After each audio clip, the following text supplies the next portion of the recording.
তোফাজ্জল হোসেন মানিক মিয়ার জন্ম 1911 সালের পিরোজপুর জেলার ভান্ডারিয়া গ্রামে। তার বাবার নাম মুসলিম উদ্দিন মিয়া। শৈশবেই মানিক মিয়ার মা মারা যান। গ্রামের পূর্ব ভান্ডারিয়া মডেল প্রাইমারি স্কুলে মানিক মিয়ার শিক্ষা জীবনের শুরু হয়। সেখানে কিছুদিন পড়ার পর তিনি ভর্তি হন ভান্ডারিয়া হাই স্কুলে। স্কুল থেকেই তার মেধার পরিচয় পাওয়া যায়। তখন থেকেই তিনি ছিলেন সহচর সহপাঠীদের কাছে খুদে নেতা। ভান্ডারিয়া স্কুলে মানিক মিয়া অষ্টম শ্রেণী পর্যন্ত পড়াশোনা করেন। তারপর চলে যান পিরোজপুর জেলা সরকারি হাই স্কুলে। সেখান থেকেই তিনি কৃতিত্বের সাথে মেট্রিক পাশ করেন। 1935 সালে মানিক মিয়া ডিস্টিংশন সহ বরিশাল বিএম কলেজ থেকে বিএ ডিগ্রি লাভ করেন। আপনি যদি এই চ্যানেলে নতুন দর্শক হয়ে থাকেন তাহলে সাবস্ক্রাইব করে দেখতে থাকুন আজকের পর্বটি। কর্মজীবন। পড়াশোনা শেষ করে তিনি পিরোজপুর জেলা সিভিল কোর্টে চাকরি শুরু করেন। চাকরি করার সময় তিনি একবার বরিশাল জেলা তৎকালীন মুসলিম লীগ নেতা হোসেন শহীদ সোহরাওয়ার্দীর সান্নিধ্য লাভের সুযোগ পান।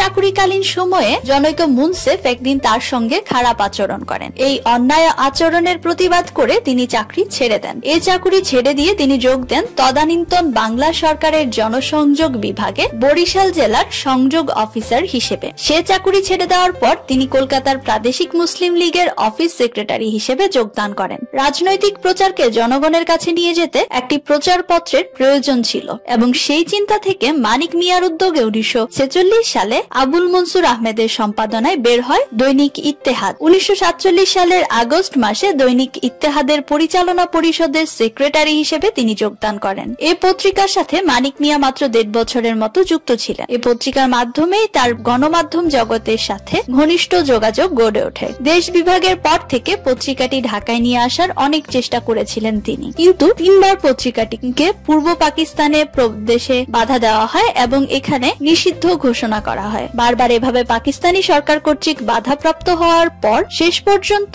পত্রিকাটি বন্ধ করে দিতে বাধ্য হন কর্তৃপক্ষ। মানিক মিয়াও তখন ঢাকায় চলে আসেন। 1948 সালের পূর্ব পাকিস্তানের সংখ্যাগরিষ্ঠ বাঙালিরা মাতৃভাষা বাংলার দাবিতে রাজপথে নামে। এই ভাষা আন্দোলনকে কেন্দ্র করেই বাঙালির পাকিস্তান মোহ কিছুটা কাটতে থাকে। 1949 সালে মুসলিম লীগের বিরোধী প্রতিষ্ঠান হিসেবে পূর্ব পাকিস্তান আওয়ামী মুসলিম লীগের জন্ম হয়। একই বছরে এই রাজনৈতিক দলের মুখপাত্র হিসেবে আবির্ভাব ঘটে সাপ্তাহিক ইত্তেফাকের। আব্দুল হামিদ খান ভাসানী পত্রিকাটির আনুষ্ঠানিক সম্পাদকের দায়িত্ব পান। 1951 সালের 14 আগস্ট থেকে মানিক মিয়া এই পত্রিকাটির পূর্ণ দায়িত্বভার গ্রহণ করেন। 1953 সালে তার সম্পাদনায় সাপ্তাহিক ইত্তেফাক দৈনিক ইত্তেফাকে রূপান্তরিত হয়। এই সময়ে দৈনিক ইত্তেফাক পত্রিকা আইয়ুব খানের সামরিক শাসন বিরোধী আন্দোলনে গুরুত্বপূর্ণ ভূমিকা রাখে। সামরিক আইন লঙ্ঘনের অভিযোগে 1959 সালে তিনি 1 বছর জেল খাটেন। 1963 সালে তিনি আবার গ্রেফতার হন। এ সময় দৈনিক ইত্তেফাকের প্রকাশনা নিষিদ্ধ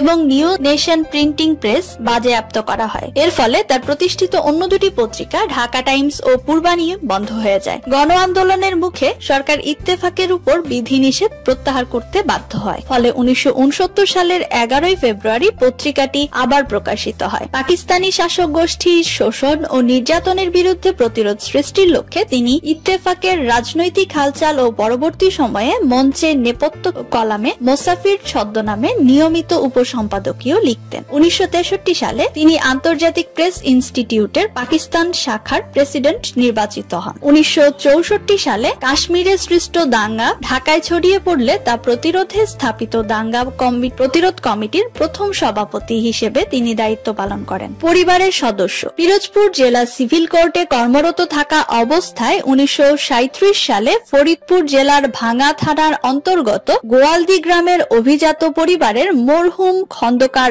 আবুল হাসান সাহেবের কন্যা মাজেদা বেগমের সাথে বিবাহ বন্ধনে আবদ্ধ হন তিনি। এই দম্পতির 2 ছেলে ও 2 মেয়ে। তোফাজ্জল হোসেন মানিক মিয়ার 2 ছেলে হলেন ব্যারিস্টার মইনুল হোসেন ও আনোয়ার হোসেন মঞ্জু। মইনুল হোসেন বঙ্গবন্ধু সরকারের এমপি ও 111 সরকারের আইন উপদেষ্টা ছিলেন। মানিক মিয়ার ছোট ছেলে জাতীয় পার্টি বা জেপি সভাপতি ও আওয়ামী লীগ সরকারের বর্তমান পরিবেশ ও বনমন্ত্রী আনোয়ার হোসেন মঞ্জু। তিনি এরশাদ ও শেখ হাসিনার সরকারের আমলে গুরুত্বপূর্ণ মন্ত্রণালয়ের মন্ত্রীর দায়িত্ব পালন করেছেন এবং বিএনপির প্রথম আহ্বায়ক কমিটির সদস্য ছিলেন। মৃত্যু। দীর্ঘ সংগ্রামের পর একটা সময় এসে মানিক মিয়া কিছুটা ক্লান্ত হয়ে পড়েন, তার শরীর ভেঙে পড়ে। এ সময় 1969 সালের 26শে মে এই ভগ্ন স্বাস্থ্য নিয়ে তিনি প্রাতিষ্ঠানিক কাজে রাওয়ালপিন্ডি যান। সেখানেই 1969 সালের 1 জুন রাতে মারা যান। বন্ধুরা, এই ছিল আজকের আয়োজন। কেমন লাগলো আজকের এই পর্বটি অবশ্যই কমেন্ট করে জানাবেন। সেই সাথে এমন মহান